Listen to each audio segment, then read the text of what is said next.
3秒，1、2、3，停留1秒，慢慢坐低3秒，1、2、3。係啦，慢啲，個重點就係要慢啦，和慢嚇。3秒，1、2、3，停留1秒，再慢慢坐低3秒，1、2、3。係啦，開始慢啲啦，再慢啲就啱啦。慢慢企起身3秒，1、2、3，停留1秒，慢慢坐低3秒，1、2、3。第二個動作，墊腳。示範個動作，首先企喺椅嘅後方，雙手扶住張凳，雙腳好慢咁夾起腳趾尖2秒，1、2，停留1秒，再慢慢將個腳掌放返落地下3秒，1、2、3。重複多次個動作，雙腳慢慢夾起腳趾尖2秒，1、2，停留1秒，慢慢將個腳掌放低喺地下3秒，1、2、3。我哋再重複多次個動作，雙腳慢慢夾起腳趾尖2秒，1、2，停留1秒，慢慢將個腳掌放返落地下3秒，1、2、3。第三個動作，扶手單腳企。示範嘅動作，首先要企喺個櫃或者飯台嘅旁邊，扶住櫃邊或者飯台嘅邊緣，左腳抬起10秒，1、2、3、4、5、6、7、8、9、10，然後慢慢放低，到右腳抬起10秒，1、2、3、4、5、6、7、8、9、10，慢慢放低，再重複多次個動作，左腳抬起10秒，1、2、3、4、5、6、7、8、9、10，慢慢放低，到右腳抬起10秒，1、2、3、4、5、6、7、8、9、10，慢慢放低。我哋再重複多次個動作，左腳抬起10秒，1、2、3、4、5、6、7、8、9、10，慢慢放低。到右腳抬起10秒，1、2、3、4、5、6、7、8、9、10，慢慢放低。第四個動作，坐姿提膝。示範嘅動作，首先坐喺凳上面，要坐直嘅身體，雙腳慢慢做踏步嘅動作。首先，左腳抬起2秒，1、2，然後慢慢放低腳落地下3秒，1、2、3。到右腳抬起2秒，1、2，然後慢慢放低落地下3秒，1、2、3。我哋重複多次嘅動作，左腳抬起2秒，1、2，然後放低隻腳落地下3秒，1、2、3。到右腳抬起2秒，1、2，然後放低落地下3秒，1、2、3。我哋一齊再重複多次嘅動作，左腳抬起2秒，1、2，然後放低隻腳落地下3秒，1、2、3。到右腳抬起2秒，1、2，然後慢慢放低隻腳落地下3秒，1、2、3。第5個動作，啟動大腿後肌。示範嘅動作，首先要企喺到櫃或者飯台嘅旁邊，扶住櫃或者飯台嘅邊緣。首先左腳慢慢拎起向後，膝頭都要彎曲2秒。1、2，然後慢慢放低落地下。到右腳慢慢拎起向後，膝頭都要彎曲2秒。1、2，然後慢慢放低落地下。我哋重複多次個動作。左腳慢慢拎起向後，膝頭哥要彎曲2秒。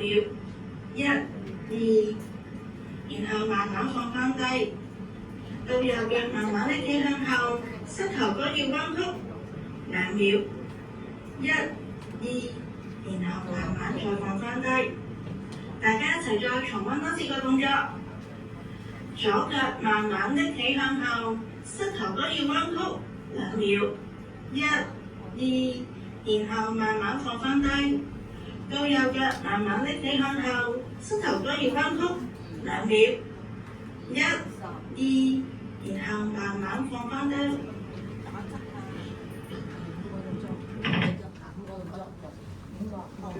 好啦，咁係多謝大家。咁係啦，呢一套動作咧就係應該去到8、90歲咧都可以做到嘅。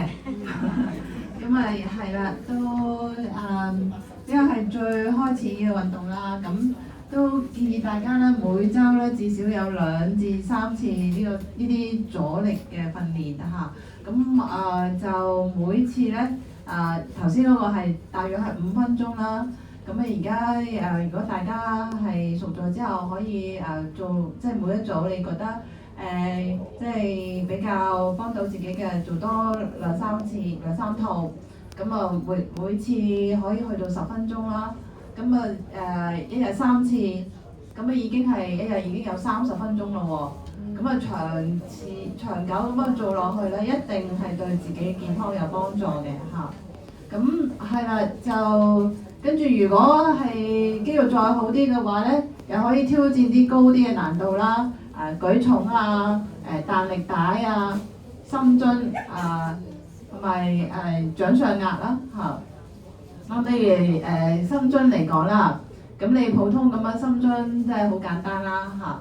咁再即係深啲嘅，你可以靠牆咁樣深蹲嚇。咁都係練到4頭肌喎，對膝頭哥咧係即係膝頭哥有事嘅係啦，老友記咧係記得啦，即係練呢個4頭肌咧係好重要㗎嚇。咁係啦，就同埋咧就係啦如果再好啲咧，就可以前後咁樣嚇，甚至係即係有啲嘢晾住咁樣練嗰個肌肉咁就係啦，視乎大家進步嘅情況啦。咁係啦嗰個竅門就係做到最後嗰陣時咧，你會覺得咧肌肉好酸痛，你唔想再做落去，你都要忍住做埋落去嗰幾下。咁咧就肯定係有幫助嘅嚇。咁不過都係要注意安全啦。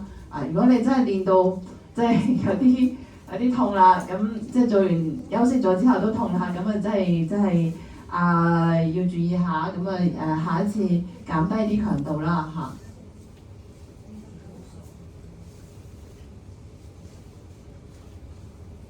好，咁一個少少嘅習慣嘅改變咧，慢慢日積月累落去咧，咁就會對身體咧有好大嘅改善咯。咁頭先營養師 Candice 講咗啦嚇，咁計蛋白質嘅方法，咁我哋係啦，即係計數每日3餐，咁到底係咪真係有足夠嘅蛋白質咧？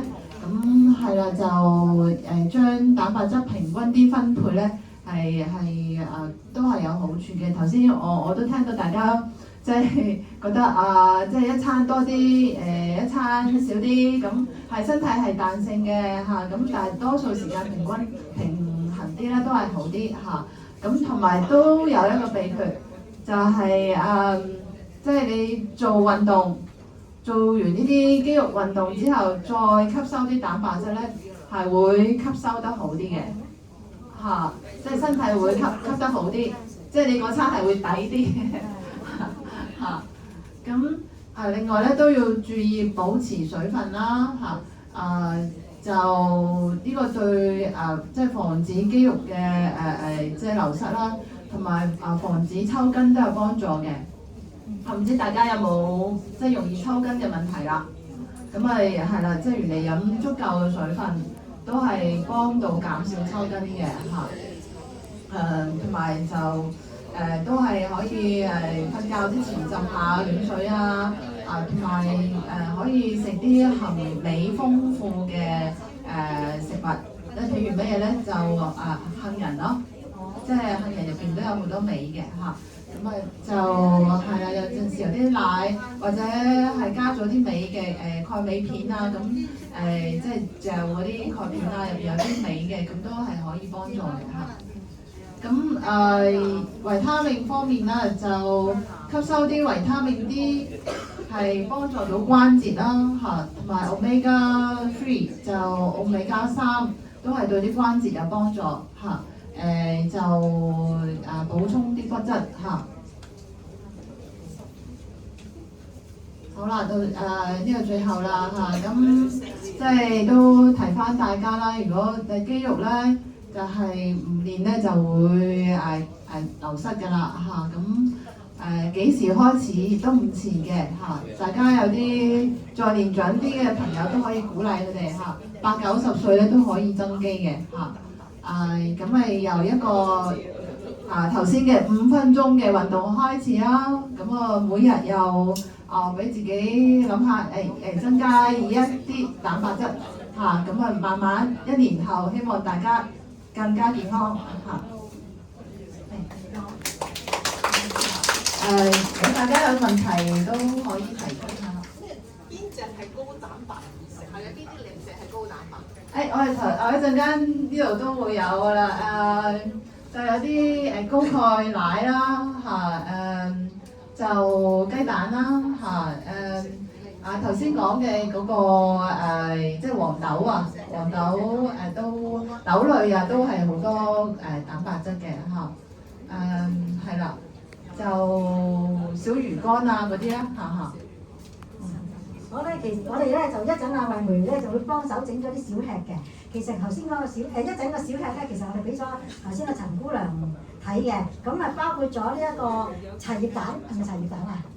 係啊，茶葉蛋啦，小雞腿係咪啊？就係有豆腐花，仲有呢個 nuts 係啊，仲有紅豆沙，即係豆啊嗰啲啦，仲有咩啊？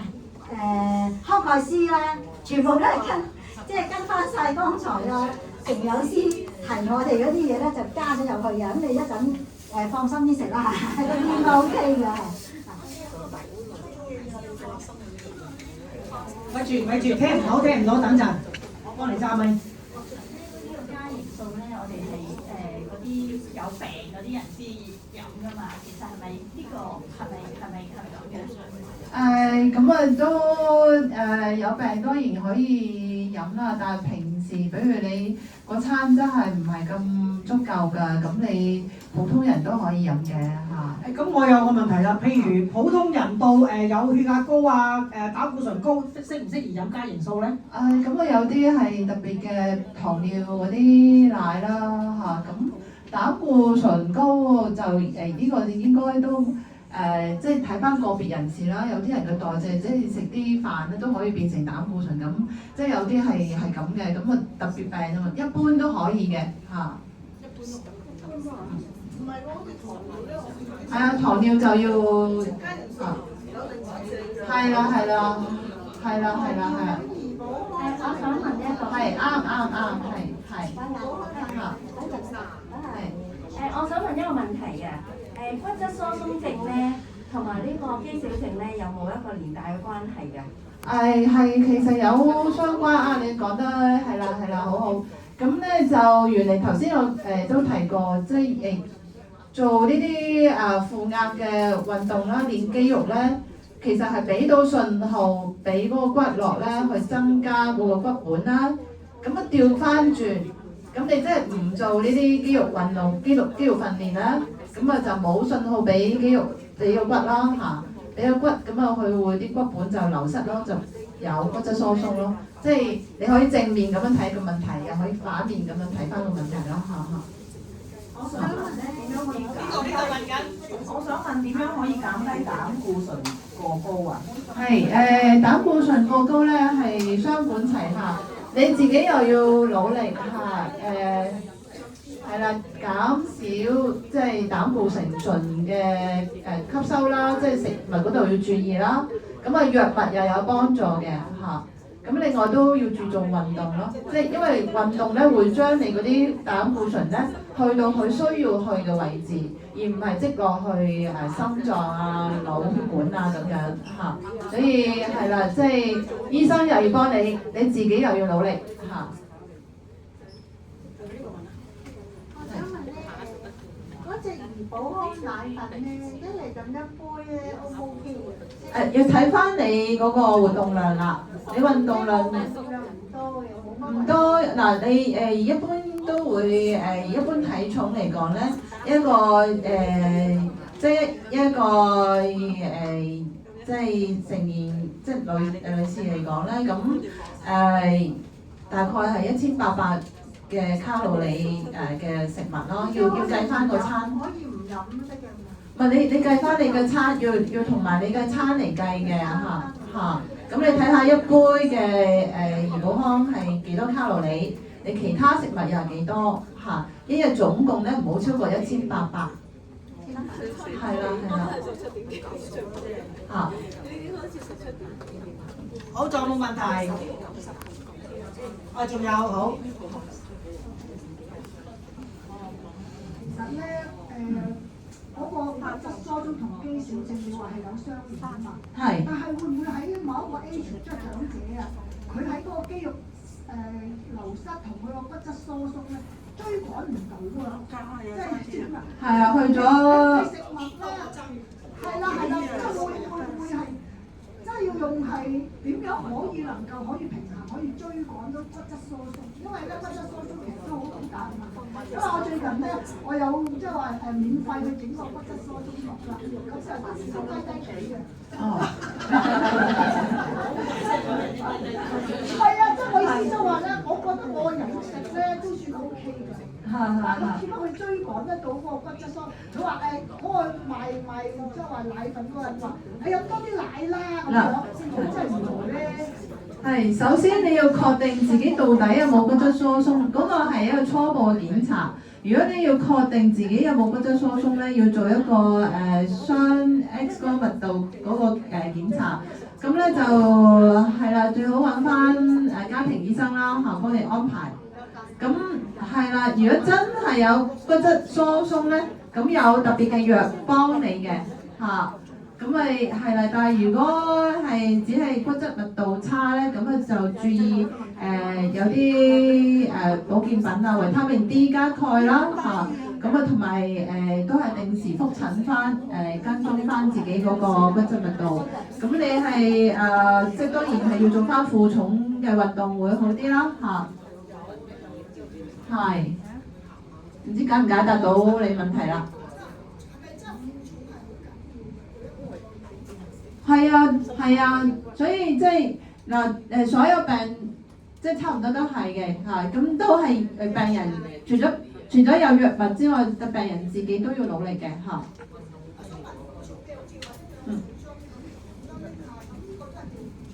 係啊，冇錯，係啊，呢個就俾係啦。都，如果你背囊夠重嘅話，都係俾到中央嗰度有，即係個脊椎都會有受到壓力㗎。當我哋孭幾斤米過嚟，買米嗰時，所以你即係要量力而為啦，逐漸循序漸進咯，就唔好突然間咁樣就真係可以壓斷啲骨頭。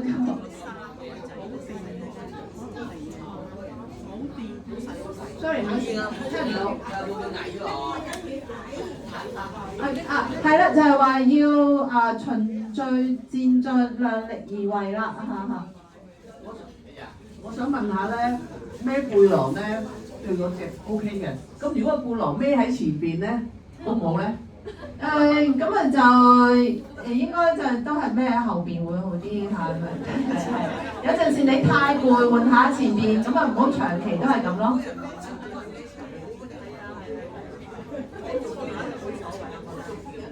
好，各位同埋係啦，即係其實運動都係一個平衡嚟嘅，即係你除咗做呢個負重運動，咁你都要拉下筋啦，等啲筋咧即係受咗壓力之後，可以舒緩下嚇。仲有冇問題？問晒啦嚇，問晒最後一個，係啊，最後一個，仲有一個，仲有。最後呢個問題啦。我想問咧，即係要預防啦。頭先話除咗啲高蛋白質嗰啲咧，咁譬如飲奶啦，都好需要啦。咁譬如有冇話有啲人唔飲得奶嘅，即係如果譬如我哋依家咁想預防，我哋係咪都每日都要飲一杯定幾多杯奶會好啲啊？定係一定要飲啲高鈣嗰啲啊？係咯，每日1至2杯奶都係可以嘅嚇。頭先嗰度飲得奶咧，可以有啲咩？豆漿都可以嚇，高鈣都係好即係多數亞洲女士都係缺鈣嘅嚇。即係同埋食鈣片會好啲咁樣。如果你真係去到骨質密度差嘅階段，就真係要定時食鈣片啦嚇。好，冇問題啦嘛，冇問題就放學噶咯喎。咁啊，多謝老師係啊，多謝 Emma 老師。咁就我哋好多。